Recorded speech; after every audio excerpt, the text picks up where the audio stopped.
Trending naman ngayon ang video kung saan makikitang holding hands pa rin ang co-stars na sina Kim Chiu at Paolo Avellino kahit in-between takes sa shooting. Mas lalong naging mainit ang usapan na di umano'y may relasyon na raw ang dalawa dahil sa sobrang closeness at sweetness nila sa isa't isa. Sa kabila ng mga usap-usapan, nananatili pa ring tahimik ang dalawang artista sa kanilang mga personal na buhay. Bagamat may mga kumakalat na tsismis, walang opisyal na pahayag mula sa mga kampo ni na Kim Chiu at Paolo Avellino hinggil sa tunay na estado ng kanilang ugnayan. Gayunpaman, hindi maitatatwa na ang kanilang chemistry sa screen ay isa sa mga dahilan kung bakit patuloy silang pinag-uusapan ng kanilang mga tagahanga at ng publiko.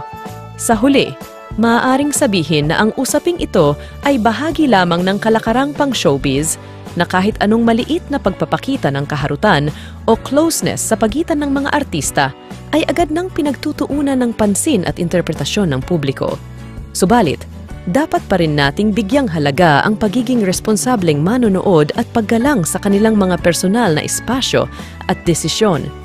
Sa huli, ang mahalaga ay ang kanilang husay sa pagganap at ang kakayahan nilang magdala ng kwento sa bawat proyekto na kanilang ginagampanan.